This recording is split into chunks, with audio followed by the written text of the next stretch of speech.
আসসালামু আলাইকুম ওয়া রাহমাতুল্লাহ। পৃথিবীর নিকৃষ্ট শাসক নমরুদ আল্লাহ রব্বুল আলামিনকে হত্যা করার জন্য কিভাবে শকুনের উড়ন্ত যান তৈরি করেছিল এবং কিভাবে শকুনের যান দিয়ে আসমানে উড়ে গিয়েছিল, আবার কিভাবে জীবিত অবস্থায় আসমান থেকে জমিনে ফিরে এসেছিল। কেন আল্লাহ তাআলা নমরুদকে আকাশের উপরে ধ্বংস করে দেননি এবং কি জন্য নমরুদকে একের পর এক সুযোগ দেয়া হয়েছিল।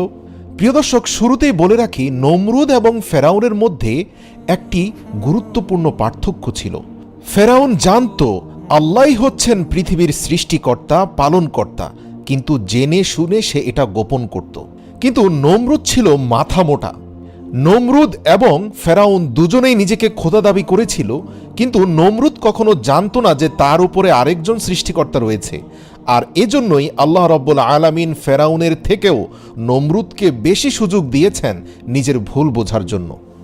ঘটনার শুরুতে বলে রাখি, ইব্রাহিম আলাইহিস সালামকে যখন অগ্নিকুণ্ডে নিক্ষেপ করা হলো এবং সেখান থেকে অক্ষত অবস্থায় তিনি জীবিত বের হয়ে আসলেন, তারপর থেকেই নমরুদ ইব্রাহিম আলাইহিস সালামের কাছ থেকে বারবার তার সৃষ্টিকর্তা সম্পর্কে জানতে চাইতেন। নমরুদ প্রকাশ্যে বলেছিল, আমি তোমার স্রষ্টার সাথে যুদ্ধ করে তোমাকে বুঝিয়ে দেব যে আমি সবচেয়ে বড়।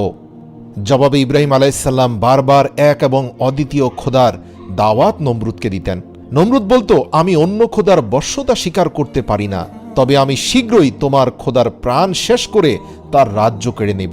নাউযুবিল্লাহ। হযরত ইব্রাহিম আলাইহিস সালাম বললেন, হে কাফের নমরুদ, তুমি আমার আল্লাহর নিকট যাবে কেমন করে? নমরুদ জবাব দিল, সেজন্য তোমার চিন্তা করতে হবে না। এরপর পাপিষ্ট নমরুদ পাপাত্মা ইবলিশের পরামর্শ অনুযায়ী 4টি শকুন পাখি লালন পালন করে এগুলোকে হৃষ্টপুষ্ট করল এবং ইবলিসের সহযোগিতায় এই শকুন পাখিগুলো নমরুদের কথা মতো তার ইশারায় তার কাছে এসে উপস্থিত হতো। তারপর নমরুদ 4টি মোটা তাজা মেষকে জবাই করল, তার চামড়া খুলে ফেলে তার মাংস শকুনিদের মাথার উপরে এমনভাবে ঝুলিয়ে দিল যে শকুনগুলো সেই চামড়া থেকে মাংস খুঁটে খাওয়ার জন্য উপরের দিকে যখন মুখ উঠাতো, তখনই নমরুদের সৃষ্টি করা স্বয়ংক্রিয় যানটি আকাশের দিকে উঠতে থাকত। এখানে এই মেকানিজমে পরিপূর্ণ সহযোগিতা করেছিল ইবলিস। আল্লাহ পাকও চাইছিলেন নমরুদ যেন তার মনের আশা পূর্ণ করতে পারে, কেননা নমরুদ ইব্রাহিম আলাইহিস সালামের সাথে শপথ করেছিল যে কোনো মূল্যেই সে আকাশে উঠবে এবং ইব্রাহিমের খোদাকে ধ্বংস করে দিয়ে তারপরে সে ইব্রাহিমের কাছে আসবে। তারপর নমরুদ যথারীতি তীর ধনুক নিয়ে একটি স্বয়ংক্রিয় যান তৈরি করল, যার 4টি কোণা রইল। 4 কোণায় 4টি শক্তিশালী শকুনকে বেঁধে দেওয়া হলো। ইবলিস শকুনগুলোর উপর ভর করল। অতপর শকুনগুলো নমরুদের ঝোলানো মেষের চামড়ার দিকে মুখ উঠানো মাত্রই যানটি আস্তে আস্তে উপরের দিকে উঠতে থাকলো, কেননা শকুনগুলো সেই মাংস খাওয়ার জন্য উঠছিল। এভাবে শকুন 4টা মাংস দেখে তা ধরার জন্য ক্রমে ঊর্ধ্ব অভিমুখে উঠতে লাগলো। সেই সাথে নমরুদের সেই স্বয়ংক্রিয় যানটিও উপরে উঠতে লাগলো। নমরুদ নিজের জন্য কয়েকদিনের উপযোগী খাদ্য ও পানীয়র সঙ্গে নিয়েছিল। এভাবে একাধারে 3 দিন 3 রাত ক্রমাগত উপরে আরোহণ করার পর সে মনে করল যে এখন আসমানের খোদার একেবারে নিকটে চলে এসেছে। নাউযুবিল্লাহ। এরপর নমরুদ সেখান হতে উপরের দিকে কতগুলো তীর নিক্ষেপ করল। আল্লাহ তাআলা ফেরেশতা জিবরাইল আলাইহিস সালামকে বললেন, জিবরাইল, আমি আমার পরম শত্রুকেও নিরাশ করি না, তুমি নমরুদের মনের আশা পূর্ণ করে দাও। তার নিক্ষিপ্ত তীরের প্রত্যেকটির মাথায় একটি মাছের রক্ত মেখে দাও, যাতে নমরুদের এ ধারণা হয় যে সে আসমানের খোদাকে নিহত করেছে। ফেরেশতা জিবরাইল আলাইহিস সালাম আল্লাহর আদেশ অনুসারে নমরুদের তীরের মধ্যে রক্ত মাখিয়ে আবার এমনভাবে নিচে প্রেরণ করল যাতে নমরুদের স্বয়ংক্রিয় যানের উপরে অধিকাংশ তীর এসে পড়ল। ওই রক্তমাখা তীরগুলো নমরুদের শক্তিচালিত রথের উপর পতিত হলো, যা দেখে নমরুদ খুবই খুশি হলো এবং সে ধরে নিল ইব্রাহিমের খোদাকে সে নিহত করতে পেরেছে এবং অত্যন্ত আনন্দ নিয়ে সে এবার নিচে নেমে আসার সিদ্ধান্ত নিল। কিন্তু ভাবনায় পড়ে গেল যে সে নিচে নামবে কি করে। পাপিষ্ট ইবলিশ তার আবার সর্বক্ষণিক বন্ধুর মতো তাকে পরামর্শ দিয়ে বলল, তুমি মেষের মাংস বিশিষ্ট চামড়াগুলোকে এবার শকুনের নিচের দিকে নামিয়ে নিয়ে আসো, এমনভাবে নামাও যেন শকুনগুলো ধরতে না পারে। এভাবে শকুনগুলোর মাথা নিচের দিকে নেমে গেলে তোমার যানটিও নিচের দিকে নেমে যাবে। এভাবে আবার একাধারে 3 দিন 3 রাত নামার পর নমরুদ জমিনে এসে পৌঁছালো। পাপিষ্ট নমরুদ তখন গৌরবের অহমিকায় অস্থির হয়ে পড়ল। মাটিতে নেমে প্রথমেই সে গেল হযরত ইব্রাহিম আলাইহিস সালামের কাছে। তাকে রক্তমাখা তীরগুলো দেখিয়ে সগৌরবে বলতে লাগলো, দেখলে তো ইব্রাহিম, তোমার খোদার বড়াই আমি শেষ করে দিলাম। আমার নিক্ষিপ্ত তীর তোমার খোদাকে বিদ্ধ করে দিয়েছে। নাউযুবিল্লাহ। এই দেখো, প্রত্যেকটি তীরেই রক্তমাখা রয়েছে। হজরত ইব্রাহিম আলাইসাল্লাম বললেন, ওহে নির্বোধ কাফের, আমার আল্লাহ তাআলাকে হত্যা করতে পারে এমন শক্তি কারো নেই। তিনি হাইয়ুল কাইয়ুম, চিরঞ্জীব, চিরস্থায়ী, তার কোনো মৃত্যু নেই। তিনি অদৃশ্যমান, নিরাকার, তাকে মানুষের আকারে কল্পনা করাটাও তো বোকামি। তার উপরে কারো কোনো শক্তি ক্ষমতা সক্রিয় হতে পারে না। ওহে বোকা, মহান প্রভু তোমার উপরে এখনো দয়াশীল আছেন বলেই তোমার দীর্ঘ 3 দিনের কষ্ট সাধনার একটা ফল তিনি তোমাকে পাঠিয়েছেন। এখনো সময় আছে, তার উপর ঈমান আনো।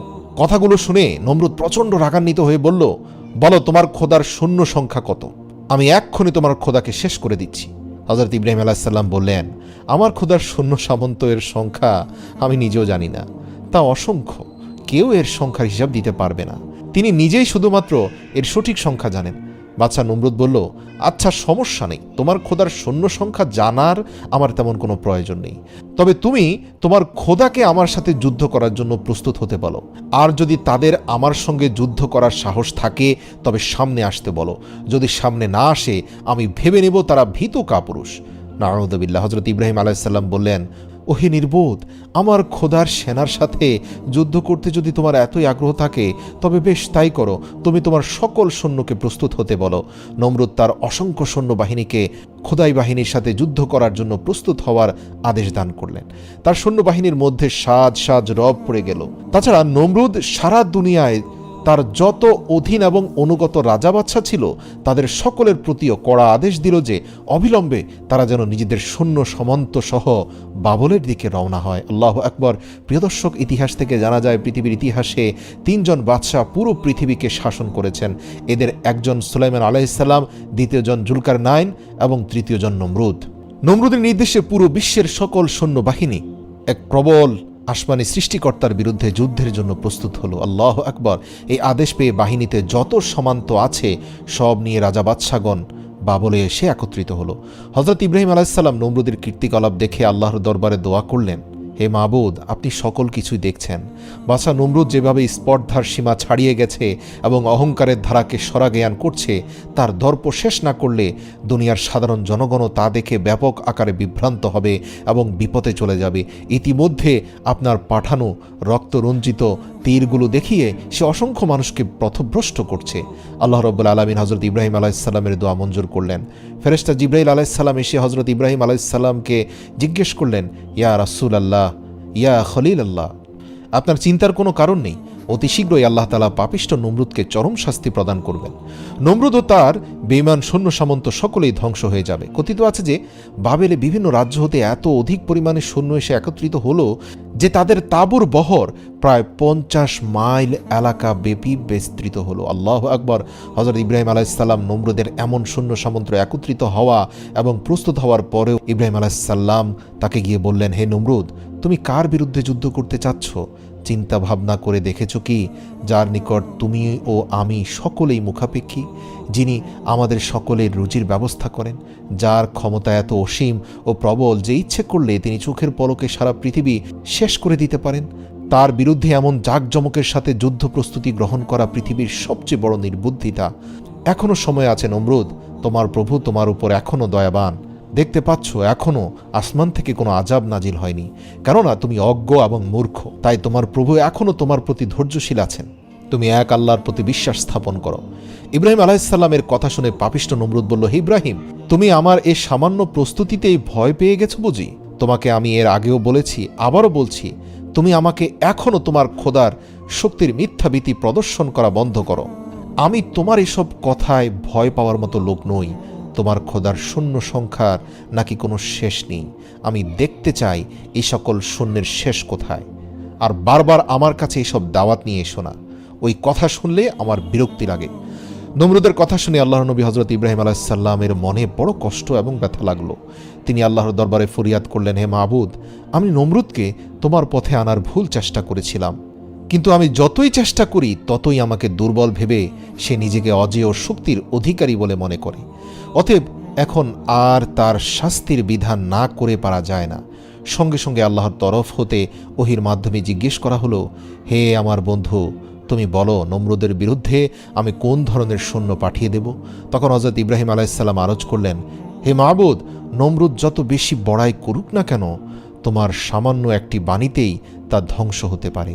অতএব আমি এ কামনা করি যে তাকে একটি ক্ষুদ্র শক্তি দিয়েই নির্মূল করে দিয়ে শিক্ষা দেওয়া দরকার যে দুনিয়ার শক্তি যত বিরাট এবং প্রবল হোক না কেন, মহান মালিকের একদম সামান্য ও ক্ষুদ্রতম একটি শক্তির নিকটও তা একেবারে দুর্বল, অসহায়। ইব্রাহিম আলাইহিস সালাম আল্লাহকে অনুরোধ করলেন, হে আল্লাহ, নমরুদকে কোনো বড় বাহিনী দ্বারা ধ্বংস করবেন না, যেভাবে আদ এবং সামুদকে ধ্বংস করেছেন, বা পুরো বিশ্বব্যাপী বন্যা দিয়ে আপনি নূহ আলাইহিস সালামের সেই পথভ্রষ্ট কাউমকে ধ্বংস করেছেন। বরং আপনি পৃথিবীর সবচেয়ে তুচ্ছ ও ক্ষুদ্র বাহিনী দিয়ে নমরুদকে শেষ করুন, যাতে মানুষের মগজের মধ্যে ঢুকে যায় যে মহান প্রভু আল্লাহ পুরো বিশ্বের শাসককে কত তুচ্ছ জিনিস দিয়ে ধ্বংস করতে পারেন। আল্লাহ তাআলা ইব্রাহিম আলাইহিস সালামের দোয়া কবুল করলেন এবং ইব্রাহিম আলাইহিস সালামের দোয়া অনুযায়ী আল্লাহ রাব্বুল আলামিন এক ঝাঁক ক্ষুদ্র মশা বাহিনী পাঠিয়ে দিলেন নমরুদের সেনা সামন্তকে ধ্বংস করে দেওয়ার জন্য। আল্লাহ রাব্বুল আলামিন বললেন, আমি মশা বাহিনী দ্বারাই নমরুদের অহংকার ধ্বংস করে দেব। ফেরেশতাগণকে আল্লাহ আদেশ দিলেন, কোহে কাহাফের একটি দরজা উন্মুক্ত করে মশাদেরকে পথ করে দাও। আল্লাহর আদেশ সঙ্গে সঙ্গে পালিত হলো এবং সে পথে মশার দল বের হয়ে দুনিয়ার সারা আকাশ ছেয়ে গেল। নমরুদ হযরত ইব্রাহিম আলাইহিস সালামের কাছে জিজ্ঞেস করল, কি হে ইব্রাহিম, আমার সৈন্যবাহিনী তো বহু আগে প্রস্তুত হয়ে আছে, তোমার খোদার সৈন্যবাহিনী কোথায়? হযরত ইব্রাহিম আলাইহিস সালাম বললেন, ওই যে আমার খোদার সৈন্যবাহিনীও এসে পড়েছে। আল্লাহ তাআলা মশাদের লক্ষ্য করে বললেন, তোমাদের জন্য আজ আমি উত্তম খাবারের ব্যবস্থা করেছি। তোমরা আজ নমরুদের সৈন্যদের রক্ত ও মাংস খেয়ে তোমাদের উদর পূর্ণ করো। হযরত ইব্রাহিম আলাইহিস সালাম আকাশের দিকে লক্ষ্য করে বললেন, ওই যে আমার খোদার সৈন্য আসছে। তখন নমরুদ ও তার সেনাগণ আকাশের দিকে তাকিয়ে দেখল যে একটা বিরাট ঘন কৃষ্ণবর্ণ মেঘের ছটা সারা আকাশকে আচ্ছন্ন করে ফেলেছে। তারা মনে করল যে এখনই মুষলধারে বৃষ্টিপাত শুরু হবে, কিন্তু সঙ্গে সঙ্গে তাদের সে ধারণা ভুল প্রমাণিত হলো। নমরুদ একটি নতুন ধরনের আওয়াজ শুনতে পেয়ে তার সৈন্যদেরকে আদেশ করল, তোমরা তোমাদের ডাক ঢোল এবং কাড়া নাকাড়াগুলো সজোরে বাজাতে থাকো এবং সকলে অস্ত্রশস্ত্র নিয়ে তৈরি হয়ে যাও। সম্ভবত ইব্রাহিমের খোদার সৈন্য নিকটে চলে এসেছে। আসামাত্রই তোমরা তাদের উপর এমনভাবে ঝাঁপিয়ে পড়বে যেন বিশ্ববাসী জানতে পারে এই পৃথিবীর খোদা নমরুদের শক্তি কত। জেনে রেখো, ইব্রাহিমের খোদার একটি সৈন্য যেন জীবিত ফিরে যেতে না পারে। মশার দল ঊর্ধ্ব আকাশে থাকতেই এমন এক গুনগুন আওয়াজ শুরু করলো যে লক্ষ কোটি মশার দল সম্মিলিত গুনগুন আওয়াজের হৃদয় কাঁপানো এক আওয়াজের সৃষ্টি হয়ে গেল। সেই আওয়াজ এর কাছে নমরুদের সৈন্যদের ডাক ঢোলের আওয়াজ তরিয়ে গেল। মশার দল এসে নমরুদের প্রত্যেকটি সৈন্যের দেহের উপরে এমনভাবে আক্রমণ করল যে তাদের মাথা ও নাক, চোখ, পেট, পিঠ, হাত, পা কোনো জায়গায় বাকি রাখল না। সর্ব অঙ্গ প্রত্যঙ্গে মশা ছেয়ে গেল। এরা সর্বস্থানে এমনভাবে ধ্বংস করতে লাগলো যে তারা তখন তাদের অস্ত্র ফেলে দিয়ে দুই হাতে মশা তাড়াতে ও দেহ চুলকাতে শুরু করলো। কারো কারো নাক ও নাকের পথ দিয়ে মশা শরীরের ভেতর প্রবেশ করে মাথার মগজ কাটতে লাগলো, নাক দিয়ে রক্ত ছুটল এবং পেটের নাড়ি ভুড়িও মশা খেয়ে ফেললো। কোনো ক্রমেই কেউ তার শরীর মশামুক্ত করতে পারেনি। আল্লাহু আকবার! কেননা শরীরের একটি মশা তাড়াতে না তাড়াতেই অন্তত 100টি এসে নতুন করে কামড় লাগালো। প্রিয় দর্শক, আপনাদের উদ্দেশ্যে বলি, পৃথিবীর বর্তমান সময়ের সাধারণ মশা থেকে কয়েক হাজার গুণ শক্তিশালী এবং বিষাক্ত ছিল সেই মশাগুলো। সাধারণ মশা তো শুধু রক্ত পান করে, কিন্তু এই মশাগুলো শরীরের রক্ত, মাংস এবং মাথার মগজ খেয়ে ফেলতে লাগলো। এভাবে কিছুক্ষণের মধ্যে নমরুদের প্রত্যেকটি সৈন্যের দেহের সমস্ত রক্ত, মাংস এবং মগজ শেষ হয়ে গেল। শুধু কতগুলো কঙ্কাল পড়ে রইল, লক্ষ লক্ষ কঙ্কালের সারি পড়ে রইল, আর মাংস পিণ্ড সব শেষ। আল্লাহু আকবার! সৈন্যগণ যে যেখানে দাঁড়িয়েছিল সে সেখানে একইভাবে দাঁড়িয়ে রইল কঙ্কাল আকারে। শরীরে কোনো মাংস নেই, মাথার ভেতরে কোনো মগজ নেই, কারণ নড়াচড়া করার মতো শক্তি রইল না। আল্লাহ পাকের হুকুমে এরা প্রত্যেকে দাঁড়িয়ে রইল। আল্লাহ পাকের অন্যান্য আযাবে বাতাসের প্রচণ্ড ঝাপটা থাকে, কিন্তু এই আযাবে একটু বাতাসও আসলো না যে কঙ্কালগুলো ডানে বামে পড়ে যাবে। দেখতে দেখতে সকলের জীবন শেষ হয়ে গেল। যুদ্ধের ময়দানে যখন এই অবস্থা, তখন বাদশাহ নমরুদ একটু দূর হতে তার সৈন্যদের এই দুরবস্থা দেখতে পেয়ে ভয়ে পালান করে নিজের মহলে এসে প্রবেশ করল এবং তার বেগমের কাছে বলতে শুরু করলো যে কোথা হতে যেন অসংখ্য মশার ঝাঁক উড়ে আমার সকল শূন্যের রক্ত, মাংস ও মগজ খেয়ে ফেলেছে। তারা সবাই এখন প্রাণহীন অবস্থায় দাঁড়িয়ে আছে। আমি এভাবে না আসলে সম্ভবত এতক্ষণে আমার প্রাণ শেষ হয়ে যেত।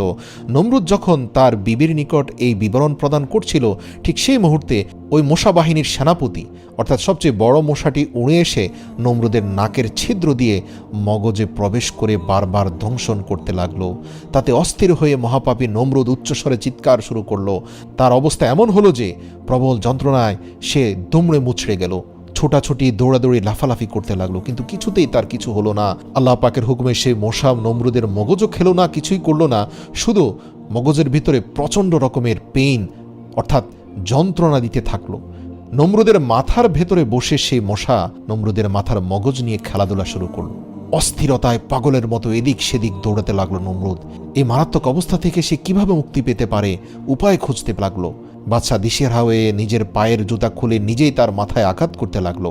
তখন মশাটির দংশন একটু কমলো, এতে নমরুদ আরাম বোধ করলো। কিন্তু যেই মাথায় জুতার আঘাত করা বন্ধ করা হলো, অমনি আবার মগজে মশার দংশন শুরু হয়ে গেল। নমরুদ অন্যান্য বস্তু, আরামদায়ক বস্তু দ্বারা মাথায় আঘাত করলে কিন্তু মশার দংশন কমতো না। শুধুমাত্র যখনই সে জুতা দিয়ে আঘাত করত তখনই মাথায় মশার দংশন কমতো। তাই জুতা দ্বারা মাথায় আঘাত করার জন্য দুজন কর্মচারী রাখা হলো। নমরুদ এভাবে কয়েক বছর বেঁচে থাকলো এবং প্রতিনিয়ত দুজন কর্মচারী মাথার মধ্যে জুতা দ্বারা আঘাত করতে লাগলো। সবচেয়ে ইন্টারেস্টিং ব্যাপার হলো, নমরুদের মাথায় যত জোরে আঘাত করা হতো নমরুদ তত বেশি প্রশান্তি পেত। চিন্তার বিষয় বটে, আল্লাহ রাব্বুল আলামিন ইব্রাহিমকে অগ্নিকুণ্ডে নিক্ষেপকারী বাদশা নমরুদকে শাস্তি দেওয়ার জন্য এমন অভিনব কৌশল অবলম্বন করলেন যা পৃথিবীর ইতিহাসে অন্য কোনো পাপিষ্ঠকে ধ্বংস করার জন্য অবলম্বন করেননি। আল্লাহ নমরুদকে তাৎক্ষণিক মৃত্যু দিতে পারতেন, কিন্তু এতে তার দম্ভ অহংকার শেষ হতো না। সেই সময়কালে পৃথিবীতে সবচেয়ে অপমানজনক শাস্তি ছিল জুতার বাড়ি। যদিও বর্তমানেও জুতার বাড়ি কোনো সম্মানজনক শাস্তি নয়, কিন্তু নমরুদকেই আল্লাহ রাব্বুল আলামিন পৃথিবীর ইতিহাসে একমাত্র বাদশা যাকে জুতার বাড়ি অন্তত কয়েক বছর খাইয়েছিলেন। নিজের মাথায় জুতা পেটা করার জন্য নিজের টাকাতেই লোক নিযুক্ত করে রেখেছিল নমরুদ। কি আশ্চর্যের শাস্তি! পাপিষ্ঠ নমরুদ একাধারে কম বেশি 1 বছর পর্যন্ত এভাবে জুতার আঘাত মাথায় বরণ করে নিয়ে মৃত্যু অবস্থার মধ্যে বেঁচে রইল। যে নমরুদ চরম অহংকারের সাথে নিজেকে খোদা দাবি করেছিল, যে সারাজাহানের প্রতিপালক মহান আল্লাহ তাআলার সাথে মহাপ্রতাপের সাথে যুদ্ধ ঘোষণা করেছিল, আজ তার কি চরম দুর্দশা, ও কি চরম পরিণতি! এক পর্যায়ে এসে নমরুদের প্রজাগণ এই বিষয়টি নিয়ে খুবই চিন্তাভাবনা করতে লাগলো। আল্লাহর করুণার শেষ নেই, তিনি অফুরন্ত দয়া ও মমতার আধার। কাউকে তিনি সহজে ধ্বংস করতে ইচ্ছে পোষণ করেন না, অপেক্ষা করেন, ধৈর্য সহ্য অবলম্বন করেন এবং সময় সুযোগ দিতেই থাকেন। তিনি দেখেন বান্দা নিজের ভুল বুঝতে পেরে অনুতপ্ত হয় কিনা। যদি হয় তবে আল্লাহ তার সারা জীবনের অপরাধসমূহ ক্ষমা করে দেন। নমরুদের ক্ষেত্রেও আল্লাহ সেই একই নীতি গ্রহণ করেছিলেন। নমরুদ যখন দুর্দশায় ভুগছিল তখন আল্লাহ একদিন হজরত ইব্রাহিম আলাইহিসসালামকে বললেন, হে নবী, তুমি আবার একবার নমরুদের কাছে গিয়ে বলো এখনও সময় আছে, সে সর্বশক্তিমান এবং অদ্বিতীয় আল্লাহকে স্বীকার করে কিনা। এই ব্যক্তি অজ্ঞ, মূর্খ, তাই তুমি দেখো, সে তো অনেক কিছু দেখেছে, এখনও কি তার ঈমান আনার ইচ্ছে আছে? এটি তার শেষ সুযোগ। হজরত ইব্রাহিম আলাইহিসসালাম তার কাছে গেলেন এবং বললেন, হে নমরুদ, অনেক কিছুই তো দেখেছ, আমার খোদার শক্তিমত্তা সম্পর্কে তোমার আর কোনো সন্দেহ সুযোগ আছে বলে আমি মনে করি না। আসো, এক এবং অদ্বিতীয় আল্লাহকে স্বীকার করে আমার সাথে কালেমা পাঠ করো। রাগান্বিত নমরুদ বলল, হে ইব্রাহিম, তুমি আমার চোখের সামনে থেকে চলে যাও, আমার নিকট থেকে চলে যাও। তুমি তোমার মিথ্যা বেহেশতের লালসায় আমাকে ভুলাতে পারবে না। হজরত ইব্রাহিম আলাইহিসসালামের সাথে কুৎসিত আচরণের পর নমরুদের মগজের ভেতরে থাকা মশাটি তার ধ্বংসনের পরিমাণ কয়েক গুণ বাড়িয়ে দিল। এতে নমরুদ প্রচণ্ড রকম ব্যথা যন্ত্রণায় অস্থির হয়ে পড়ল। শেষ পর্যন্ত দেখা গেল যে জুতোর বাড়িতে কোনোভাবে কাজ হচ্ছে না। নমরুদ কোনোভাবেই স্বস্তি পাচ্ছে না। কর্মচারীদের বলল ভারী থেকে ভারী বস্তু দিয়ে তার মাথায় আঘাত করতে। কর্মচারীরা তাই করতে থাকলো। এক পর্যায়ে কর্মচারীরা নমরুদকে বলল, মহারাজ, আমরা মুগুর দিয়ে আপনাকে আঘাত করতে পারি না, এতে আপনার মৃত্যু ঝুঁকি রয়েছে। নমরুদ বলল, মুগুর কেন, আমাকে লোহা দ্বারা আঘাত করো, এতে আমি বেশি স্বস্তি পাব। বাদশার চিৎকার চেঁচামেচিতে এক হুলস্থুল পরিস্থিতি সৃষ্টি হলো। তখন কর্মচারীদেরকে রাজ্যের সবাই তিরস্কার করতে থাকলো যে তোমরা কেন বাদশাকে জোরে আঘাত করছো না। এতে ক্রমে কর্মচারীদের মনে বাদশার প্রতি বিরক্তি সৃষ্টি হলো। একদিন মুগুর দিয়ে এত জোরে তারা আঘাত করলো যে সাথে সাথে নমরুদের মাথা দ্বিখণ্ডিত হয়ে গেল এবং তার ভেতর থেকে মশা বাহিনীর প্রধান সেনাপতি মশাটি উড়ে চলে গেল জীবিত অবস্থায়। আল্লাহ আকবার। তবে নমরুদের মাথা দ্বিখণ্ডিত হওয়ার পর পরম বিস্ময়ে সবাই লক্ষ্য করল যে তার মাথার ভেতরের মগজের লেশমাত্র অবশিষ্ট নেই, সব মশা খেয়ে ফেলেছে। পৃথিবীতে আল্লাহ তাআলার এক আশ্চর্য নিশানা এটি যে নমরুদ মাথার ভেতরে মগজবিহীন অবস্থায় 40 দিন বেঁচে ছিল এবং সর্বশেষ মগজের টুকরোটি খেয়েই মশাটি বিদায় হয়েছে।